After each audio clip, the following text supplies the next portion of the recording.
네, 지난번에 공동체 성경 읽기를 세미나로 하려고 했다가 그 주일날 설교 시간에 같이 나누는 것이 또 모든 교인들이 함께 공유할 수 있어서 그렇게 하기로 했습니다.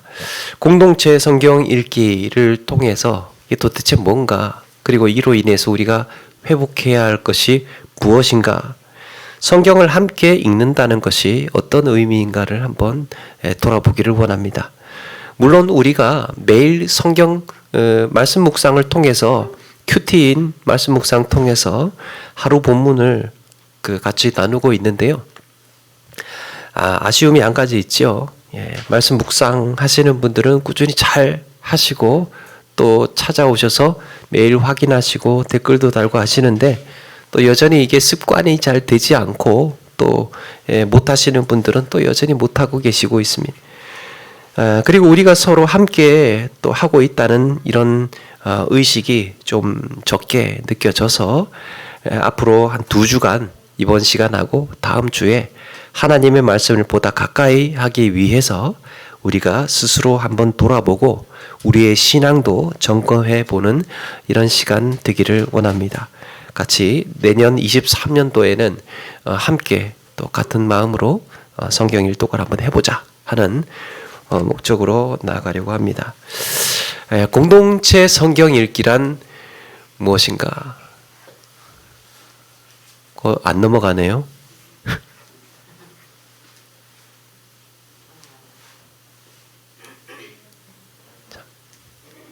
네, 공동체 성경 읽기란 무엇인가? 한국의 개신교인을 상대로 GNCOM 리서치에서 19세 이상 한국 개신교회 700명을 상대로 대상으로 설문조사를 했다고 합니다.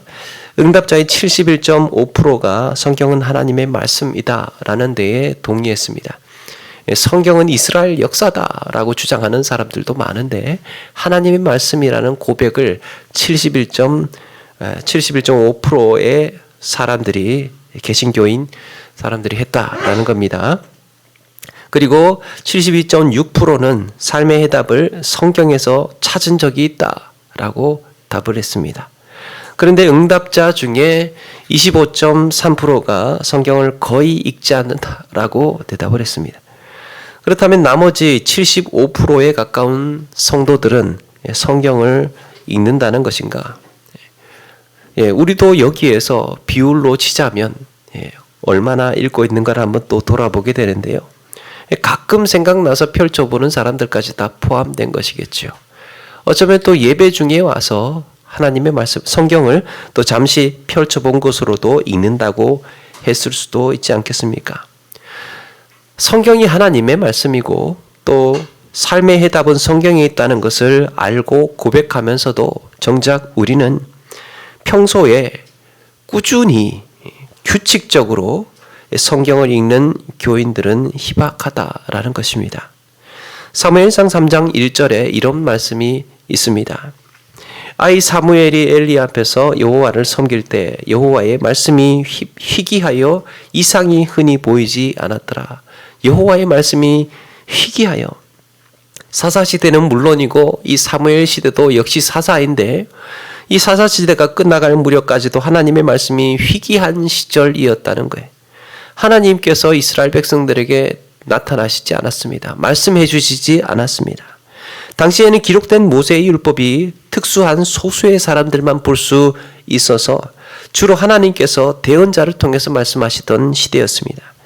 그런데 이제는 하나님의 말씀이 책으로 완성이 되어서 얼마든지 성경을 읽을 수 있는 시대를 살고 있습니다. 옛날에는 하나님께서 말씀해 주시지 않는다면 들을 수가 없었는데, 읽을 수가 없었는데 이제는 성경이 책으로 완성이 되어서 마음만 먹으면 누구든지 하나님의 말씀을 접할 수 있다는 거예요.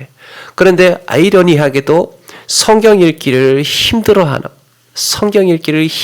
있습니다.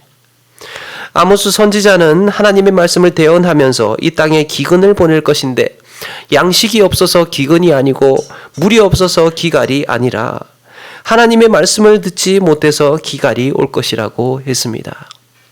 하나님께서 말씀하시지 않는다면 말씀이 없어서 기갈인 게 맞습니다.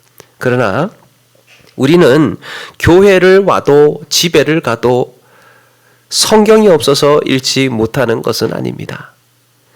그러나 우리는 또 심지어는 TV를 틀어도 컴퓨터를 켜도 하다못해 스마트폰을 열어도 성경을 보고 읽을 수 있습니다. 그런데 우리는 성경 읽기가 여전히 왜 힘든 것일까? 그것은 성경이 문제가 있다기보다는 하나님께서 말씀하시지 않아서 우리가 읽지도 못하고 듣지도 못한다라기보다는 우리에게 문제가 있는 것이 아닐까? 음식을 차리면요. 음식 차리면 음식이 맛이 없어서 못 먹는 게 아니라 몸이 아파서 입맛이 없는 것과도 같습니다. 아무 맛도 느끼지 못하고 아무 소리도 들리지 않는 것처럼 우리의 영적인 상태가 하나님의 말씀을 씹고 소화하기에 그만큼 약한 체질이 되어 있다. 어쩌면 우리의 영적인 질병을 앓고 있는 것은 아닌가 돌아보게 됩니다. 하나님의 말씀은 여전히 우리의 눈만 뜨면 얼굴만 돌리면 어디서든지 볼 수 있으나 우리는 여전히 듣지 못하고 읽지 못하고 있는 순간을 살아가고 있는 것이지요. 삶의 해답이 성경에 있다는 것을 알지만 우리의 영적인 상태나 삶의 분주함 때문에 이렇게 말씀을 씹고 소화하기에 힘든 형편은 아닌가. 여전히 성경 읽기가 힘들어요. 그러니까 잘 안 돼요. 그런 거 있죠. 출근해서 일을 시작했어요. 일을 시작하면 자꾸 이제 마음이 계속해서 그 마음을 쓰고 신경을 쓰고 일을 해야 되는데 이 가속도가 붙어 있는데 그걸 멈추기가 잠깐 쉬기가 끊기가 참 이게 쉽지가 않습니다. 우리의 하루의 일상에 습관들이 있지 않습니까? 우리 하루 일상 딱 하루가 시작하고 출근을 하면 뭔가 이렇게 스톱을 하고 멈춘다는 것이 이게 참 쉽지가 않은 것 같습니다. 여하튼 성경 읽기는 힘듭니다. 선뜻 짬이 나지 않고 읽고 싶어도 마음의 여유가 잘 생기지 않습니다. 시간이 났음에도 내가 피곤해 있거나 고단해 있거나 하면 그때는 또 쉴 때는 또 쉬어줘야 되는. 그래서 이런 어려움들이 있어요. 이 모양 저 모양의 어려움들 어떻게 하면 좋을까? 오늘 우리가 읽었던 디모데전서 4장 13절에 보니까 이런 말씀이 있습니다. 내가 이를 때까지 읽는 것과 권하는 것과 가르치는 것에 전념하라. 여기에 세 가지가 등장을 하죠. 읽는 것과 권하는 것과 가르치는 것. 사도 바울은 어린 디모데가 목회하고 있는 교회를 향해서 디모데에게 이야기를 합니다. 네 연소함을 업신여기지 못하게 하고 그렇게 이야기를 하고 그 다음 절이 이거예요. 읽는 것과 내가 갈 때까지 너에게 갈 때까지 딱 세 가지만 당부한다. 읽는 것과 권하는 것과 가르치는 것에만 전념해라. 다른 것 하려고 하지 말고 그렇게 당부를 합니다. 여기에 밑에 영어로 된 영어 성경이 있는데요. 여기에 보면 세 가지를 이렇게 이야기를 하고 있습니다. 첫 번째는 제가 조금 이따 말씀드리고 두 번째 권하는 것을 preaching이라고 했습니다. preaching은 설교예요. 세 번째는 가르치는 것이라고 했죠. teaching. 설교와 가르치는 것. 가르치는 것은 성경 공부, 소그룹, 성경 강의, 이런 것들. 그런데 첫 번째에 등장했던 읽는 것이라는 표현을 주목해 볼 필요가 있어요. 읽는 것이라는 표현은 영어 성경에 보니까 public reading of scripture. public reading. 공적인 낭독, 공개적인 낭독. 말 그대로 성경을 혼자 읽는 것을 말하는 게 아니라 같은 장소에서 공동체가 함께 듣고 함께 읽는 성경의 공개 낭독. 그리스도의 몸된 교회 성도들이 함께 모인 자리에서 서로가 서로에게 영적인 삼겹줄이 되어서 그렇게 붙들어주는 가운데에 같은 본문을 낭독하고 들으라는 겁니다. 시대가 어지럽고 세상은 악으로 흘러가고 물질 자본주의라든지 성공지상주의가 홍수 속에서 흘러 떠내려가지 않기 위해서는 우리가 꼭 되짚어 보아야 하는 말씀이에요. 비가 많이 와서 계곡이 범람하고 있을 때 떠내려갈 위험이 있는 누군가를 위해서 우리는 인상적인 장면을 가끔씩 보게 되지요. 서로가 서로를 팔을 엮어주는 겁니다. 서로가 팔을 엮어주면서 그렇게 한 사람 한 사람 연결을 해서 마지막에 있는 사람이 떠내려갈 위험에 있는 사람을 구하게 되지요. 힘든 시간들, 어려운 시간들을 이렇게 서로 붙들어주는 가운데에 견뎌내고 이겨낸다는 거죠. 교회 설립 5주년을 맞이하면서 우리가 기억해야 할 것은 우리는 혼자가 아니라는 겁니다. 우리는 다시 한번 돌아보아야 할 것, 우리는 혼자가 아니다. 우리가 함께 신앙생활을 하고 신나는 사역을 함께 하기 위해서는 혼자 따로 떨어져서는 안 된다는 거예요. 교회 생활은 같이 해야 재미가 있어요. 뭐든지 같이 해야. 혼자 신앙생활하고 나 홀로 뭔가를 나 혼자만 잘 한다고 해서 이게 신나지가 않아요. 동력이 생기지 않습니다. 에너지가 만들어지지가 않아요. 같이 뭔가 어울리고 같이 부대끼는 가운데에 교회가 이루어지는 겁니다. 그래서 서로 풀어야 할 때는 서로 풀어놓고 털어놓고 고백하고 공동체 안에서 그러면서 또 용납하고 이해하고 때로는 덮어주고 그런 가운데에 그리스도의 몸이 강해지는 거예요. 함께 어울리는 가운데에 이런 점에서 여기에 Public Reading of Scripture의 그 앞에 이 첫 글자를 따서 PRS 공동체 성경 읽기 이렇게 이야기를 합니다. 공동체 안에서 서로 결속된 가운데에 성경을 읽어 나가는 일은 단순히 성경 읽기만을 이야기하는 게 아니라 우리 서로가 같은 하나님의 말씀을 함께 읽고 듣는 가운데 주님 안에서 우리가 한 몸이라는 의식을 더 강하게 하기 위한 공동체의 훈련입니다. 우리에게 주신 하나님의 명령을 한 공동체가 한 자리에서 공적으로 듣고 아멘할 수 있도록 하자는 것입니다. 그렇게 하나님의 말씀을 중심으로 공동체는 일사불란하게 움직여지는 거예요. 이것이 사도 바울이 초대교회 시대에 어느 날 디모데에게 그냥 했던 교훈이 아니라 이건 일시적으로 생겨난 아이디어여서 야 이렇게 한번 해봐라 이렇게 가르쳐준 게 아니고 성경에서 처음부터 가르치고 있는 전통이었던 겁니다. 말씀의 공개 낭독은 사도 바울 시대에서만 첫 번째 말했던 것이 아니고 성경이 처음 시작되던부터 하나님의 민족, 하나님의 백성이 이 만들어지던 처음 시대에서부터 시작된 거였습니다. 구약 시대에 일어났던 하나님의 명령이었는데 하나님의 구원 역사 속에서 중요한 시기마다 위기 때마다 함께 말씀을 듣고 신앙을 회복하고 회개의 역사를 일으켰던 그 현장에 공동체 성경 읽기, 공개적인 낭독이 있었던 겁니다. 나라가 이 새롭게 하나님의 백성이 출발할 때, 지도자가 세워질 때, 마지막으로 이 지도자가 다음 세대로 위임을 할 때, 회개를 해야 할 때, 순간순간마다, 역사적인 순간들마다 하나님께서 함께 모여서 성경을 읽어라 가르쳤던 거예요. 먼저 출애굽한 이스라엘 백성들이 홍해를 건너고 3개월 만에 시내 광야에 도달합니다. 여기서 모세는 시내산에 오르게 되고 거기서 하나님의 말씀을 듣지요. 하나님은 모세에게 이렇게 말씀합니다. 출애굽기 19장 9절에요. 여호와께서 모세에게 이르시되 내가 빽빽한 구름 가운데서 네게 임함은 내가 너와 말하는 것을 백성들이 듣게 하여 또한 영영이 믿게 하려 함이니라.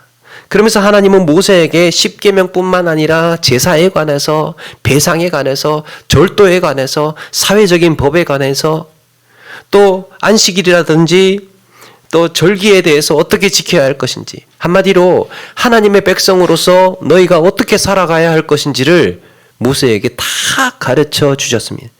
그게 출애굽기 20장부터 23장까지의 내용이에요. 그게 그렇게 해서 하나님의 모든 말씀을 듣고 책에 기록한 모세는 이 말씀을 백성들한테 전하게 됩니다. 출애굽기 24장 3절에 보니까 모세가 와서 여호와의 모든 말씀과 그의 모든 율례를 백성에게 전하매 그들이 한 소리로 응답하여 이르되 여호와께서 말씀하신 모든 것을 우리가 준행하리이다. 모세가 뭐하고 있습니까? 이스라엘 백성들 앞에 서서 하나님께서 말씀하신 것을 받아 적은 것을 백성들한테 그대로 전하고 있습니다. 또 7절에 언약서를 가져다가 백성에게 낭독하여 듣게 하니 그들이 이르되 여호와의 모든 말씀을 우리가 준행하리이다. 이 모세가 하나님의 말씀을 펼쳐서 그걸 읽고 선포하고 전하니까 백성들이 아멘으로 응답했다는 겁니다. 이게 어떤 시점입니까? 출애굽을 해서 하나님의 백성 이 새롭게 태동하고 이제 시작하고 출발하던 그 시점이에요. 당시에 하나님의 백성들에게 선포된 공동체 성경 읽기, 즉 말씀의 공개 낭독이 그 타이밍에 있었다는 겁니다. 민족이 시작이 될 때. 두 번째, 40년이 지난 후에 이스라엘은 가나안 땅을 눈앞에 두고 있었습니다. 이제 새로운 국면으로 새로운 이스라엘의 역사가 가나안 땅에 들어가서 쓰여지게 될 순간이었던 거예요. 모세는 여호수아를 후계자로 정하고 이제 여호수아가 지도자가 되던 순간에 모세가 여호수아에게 모든 권한을 자기의 모든 지도력을 다 이양을 하고 나서 모세가 마지막으로 한 가지 당부하는 것, 명령하는 게 있었습니다. 그게 신명기 31장 9절 말씀인데요. 이렇게 말씀합니다. 또 모세가 이 율법을 써서 여호와의 언약궤를 매는 레위 자손 제사장들과 이스라엘 모든 장로들에게 주고 모세가 그들에게 명령하여 이르기를 매 7년 끝에 곧 면제년의 초막절에 온 이스라엘이 내 하나님 여호와 그가 택한 곳에서 모일 때에 총회를 하라는 거예요. 7년에 한 번씩 초막절날 이스라엘 백성들 전체 백성들이 다 모여서 총회 모여라 해서 그때 뭐 하느냐, 모일 때에 이 율법을 낭독하여 온 이스라엘에게 듣게 할지니. 매 7년이면요 안식년을 말하는 것 같아요. 안식년이 어떻습니까? 농사를 그 해는 짓지를 않아요. 그 전 해에 벌써 2해 정도가 되는 이 농사의 수확을 거두고 안식년은 농사를 짓지 않고 땅을 쉬게 합니다. 그러면 백성들이 뭐 합니까? 시간이 나는 거예요. 그래서 안식년 때 초막절이 되면 총회가 있습니다. 이스라엘 백성들이 다 한자리에 모여서 그렇게 해서 이스라엘 공동체가 함께 모여서 말씀의 공개 낭독을 시행하라는 것입니다. 그것도 12절에 남녀와 어린이와 성읍 안에 거류하는 타국민 모두 예외 없이 모든 말씀을 낭독하여 가르치고 지키고 행할 수 있도록 배우게 하라는 것입니다. 같이 모여서 하나님의 말씀을 선포하고 그걸 배우고 지키고 살 수 있도록 해라. 세 번째, 가나안 땅에 들어간 여호수아는 여리고와 아이성을 정복한 후에 에발산에 제단을 쌓고 예배하게 됩니다. 그때 여호수아가 뭘 했느냐? 여호수아 8장 34절 이하에 그 후에 여호수아가 율법책에 기록된 모든 것대로 축복과 저주하는 율법의 모든 말씀을 낭독하였으니 이스라엘 백성들이 모여 있는 자리에서 모세가 명령한 것은 여호수아가 이스라엘 온 회중과 여자들과 아이와 그 중에 동행하는 거류민들 앞에서 낭독하지 아니한 말씀이 하나도 없었더라. 모세가 부탁한 그것을 여호수아가 가나안 땅을 밟고 여리고성과 아이성을 정복한 다음에 에발산에서 이 일을 그대로 행했다는 겁니다. 가나안 땅의 삶의 시작, 가나안 땅 정복의 시작의 시점에서 자, 우리 다 모여서 하나님의 말씀을 듣고 시작하자.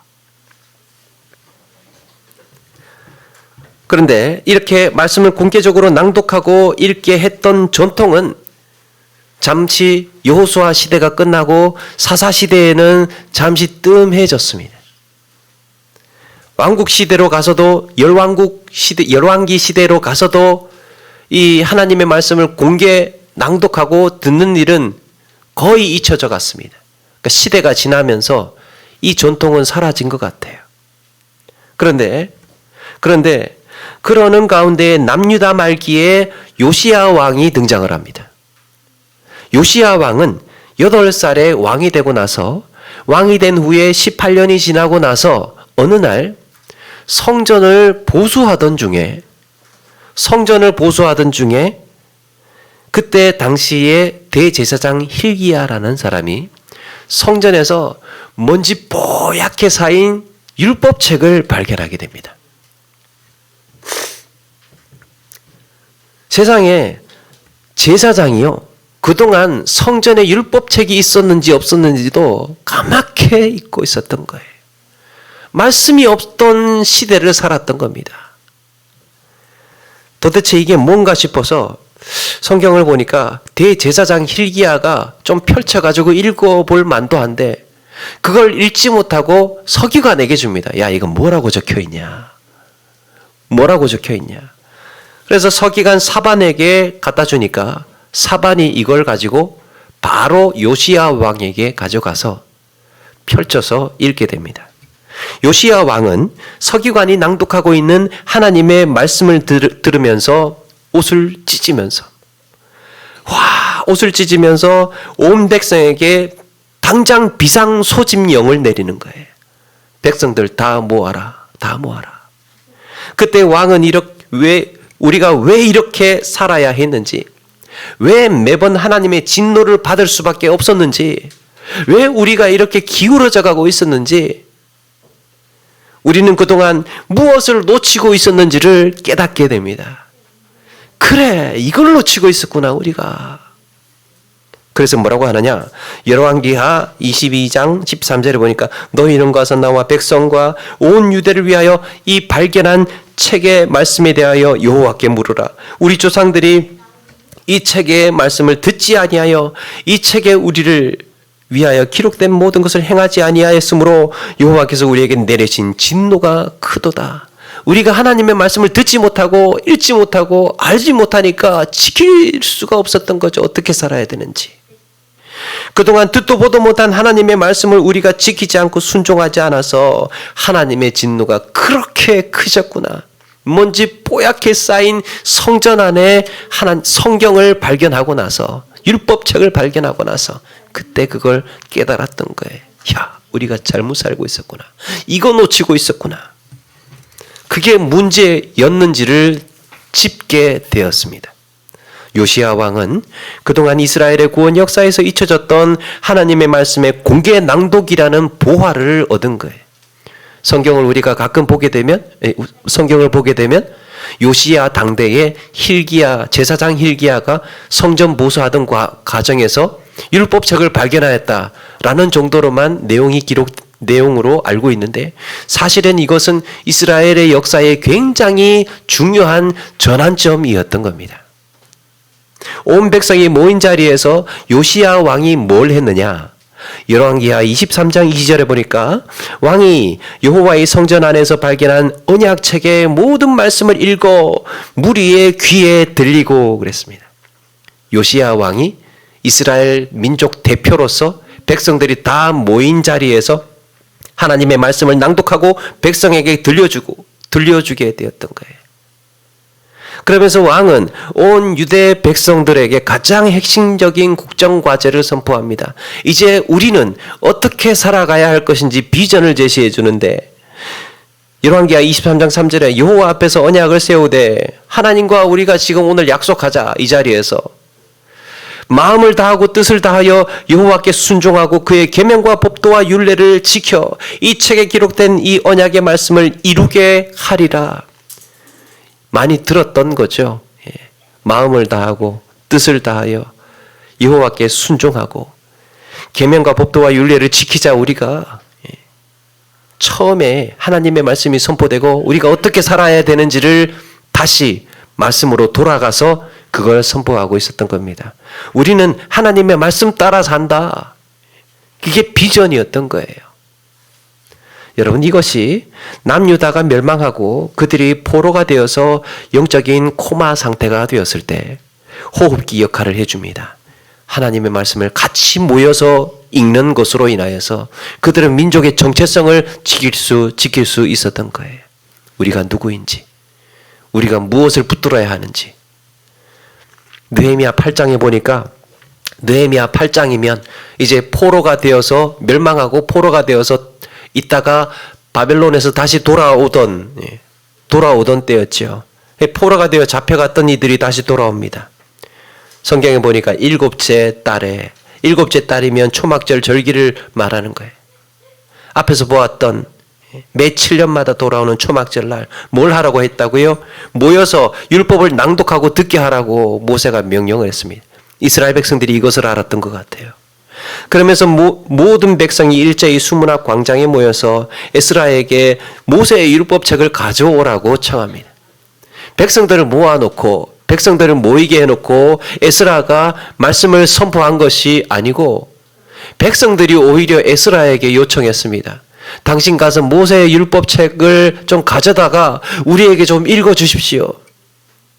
그게 느헤미야 8장 1절입니다. 모든 백성이 일제히 수문학 광장에 모여 학사 에스라에게 여호와께서 이스라엘에게 명령하신 모세의 율법책 가져오기를 청하매 누가 했습니까? 모든 백성들이 하나님의 말씀 가져와서 우리에게 읽혀주십시오. 그리고 8장 3절에 보니까 수문학 광장에서 새벽부터 정오까지 이 많은 사람들이 새벽에부터 대성회를 이룬 거예요. 새벽부터 정오까지 하나님의 말씀을 공동체 앞에서 낭독하게 됩니다. 이때 에스라는 나무로 강단을 만들어서 이렇게 강단을 만들어서 거기에서 이게 이 강단이 있어야 돼요. 두루마리 성경이어서 이 무거운 거를 들고 읽지를 못하지 않습니까? 그러니까 이 강단 여기에 이걸 펴야 됩니다. 그래서 에스라가 와서 말씀을 펴니까 온 백성들이 일어났다 그랬습니다. 말씀을 펴는 가운데에 백성들이 일어납니다. 그래서 제가 아는 워싱턴 중앙장로교회 지난번에 한번 설교를 했죠. 거기는요, 하나님의 말씀이 선포되면 모든 백성들이, 모든 성도님들이 다 일어나서 듣는다고 합니다. 멋있지요.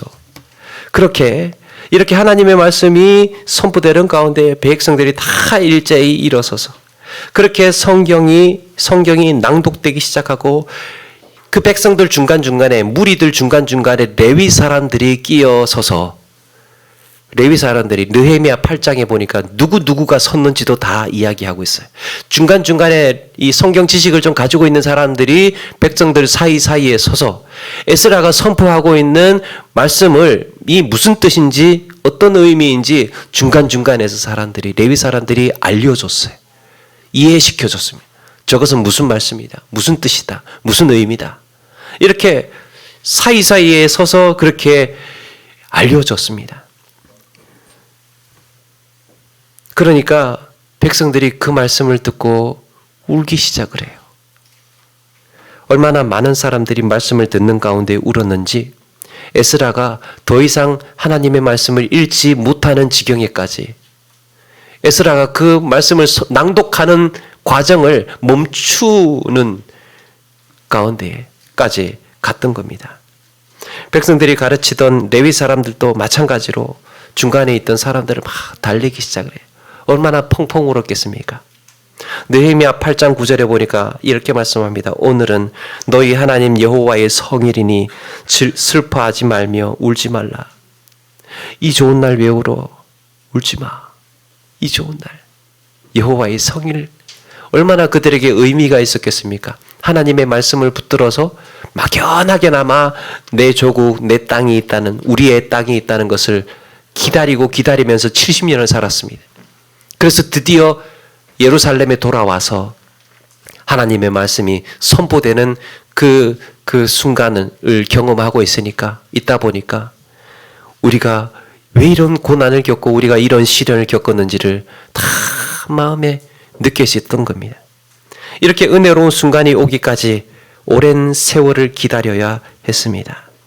어쩌면 이들 중에 포로가 되어서 한평생을 이방 땅에서 그렇게 보낸 사람들도 있을 것이고, 또 대부분은 어머니 아버지의 무릎에 앉아서 하나님의 말씀을 들으면서 자랐던 2세대 사람들이 대부분이었을 겁니다. 하나님의 말씀이 공동체 가운데에 울릴 때 그들이 울었습니다. 누군가는 회개의 눈물이었을 것이고 누군가는 감사와 감격의 눈물이었을 것입니다.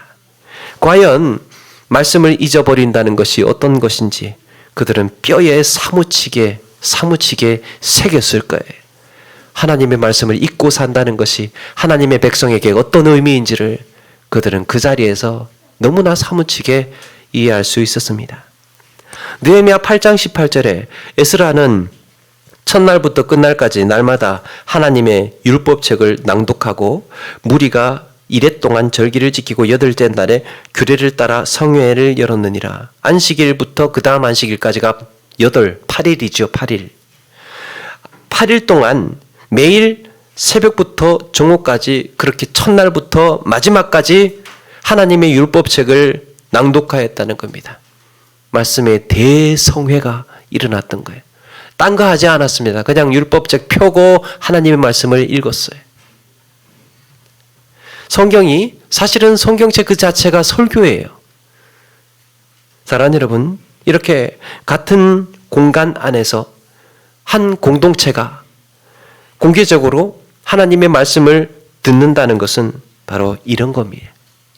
우리가 누구인지, 우리는 이제 앞으로 어디로 나아가야 하는 것인지, 삶의 길을 잃고 신앙생활의 방향성을 잃었을 때 우리는 어떻게 해야 할 것인지, 무엇부터 시작해야 할 것인지 모여서 함께 성경 읽으면서 나아가는 거죠. 이렇게 말씀의 공개 낭독 PRS는 우리가 누구인지, 왜 모여야 하는지, 우리는 어떻게 앞으로 나아가야 하는지를 깨닫게 해줍니다. 물론 이렇게 오늘날에는 이것이 이 예배 가운데에 교동문으로 설교로 선포되고 그렇게 또 발전했어요. 설교 역시도 마찬가지로 이 시대에 적용된 하나님의 말씀입니다. 적용이 들어간 이 시대의 상황에서 우리는 어떻게 이 말씀을 이해하고 해석하고 받아들일 것인가. 그런데 그럼에도 불구하고 성경으로 다시 돌아가서 공동체 성경 읽기라는 이 구약의 역사의 전통 가운데에 어쩌면 우리가 혹시 놓치고 가는 것, 거기에서 느끼지 못한 것은 없는가 다시 한번 점검하고 돌아보고 싶은 겁니다. 우리가 이 당신이 아니면, 우리가 아니면, 함께가 아니면 의미가 없는 이 공동체 성경 읽기. 그래서 함께 모여서 함께 말씀을 듣고 읽어야 느껴지는 은혜를 한번 경험해 보기를 원합니다. 코로나 거치면서 우리 교회도 마찬가지로 이 한국 교회 전체가 코로나를 거치면서 약해진 게 공동체 의식이 많이 약해졌어요. 공동체 의식.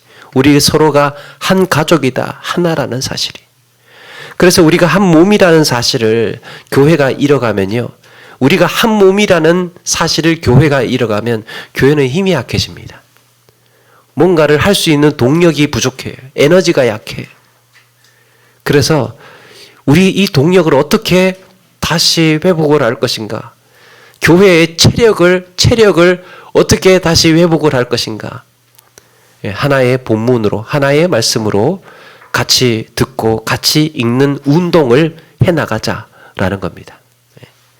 어렵지 않고 또 힘들지 않습니다. 우리의 의지가 있고 사모하는 마음만 있으면 얼마든지 할 수 있는 일입니다. 오늘은 구약에서의 등장했던 공동체 성경 읽기의 원리, 다음 주는 신약과 종교개혁과 그리고 실제적인 적용 방법, 그러면 우리는 어떻게 이걸 한번 실천해 볼 것인가, 그런 내용들로 같이 나누어 보려고 합니다. 하나님의 말씀으로 서로 결속하자는 거예요. 하나님의 말씀으로 서로 결속하자. 야, 이거는 정말 기본 중에 기본이고 본질 중에 본질 아닙니까? 여기에 우리가 어떻게 반론을 할 수 있겠습니까? 하나님의 말씀 앞에 모이자라는 거예요. 그래서 하나님의 말씀 아래에 함께 모이고 같은 말씀으로 읽고 또 듣고 읽어 나가자.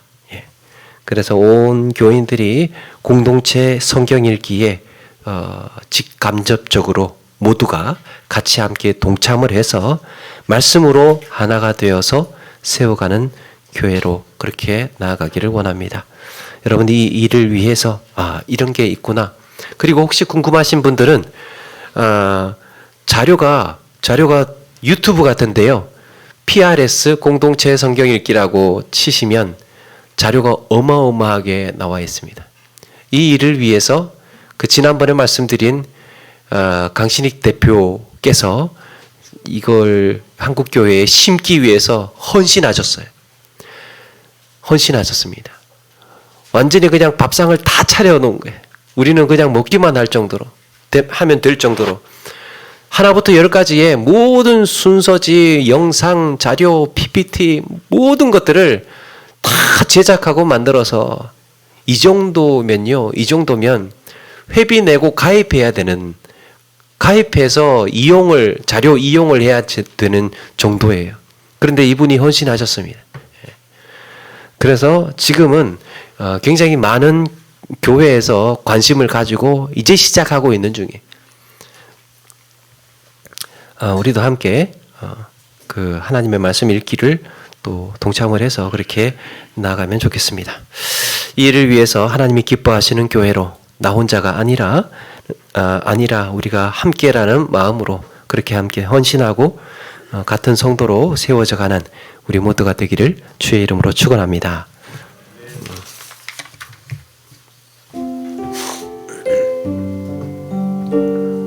우리 찬양하면서 준비한 예물 드리겠습니다.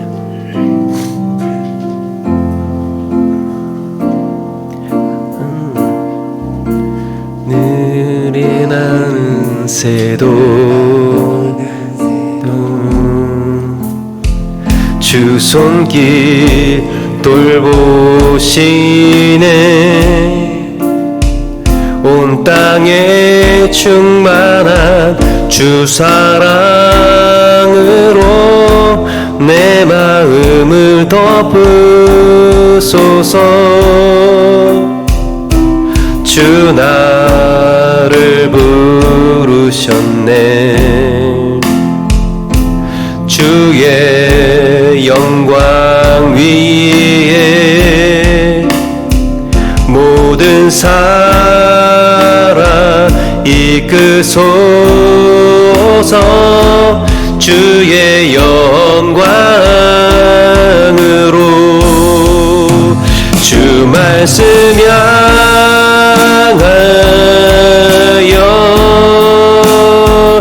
달려가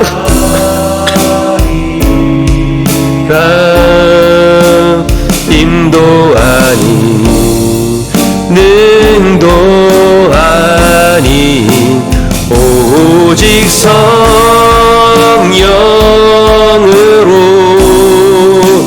주 얼굴 향하여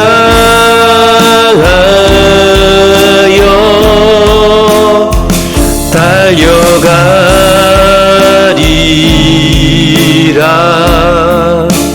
오 주의 영광 안에 살게 하소서.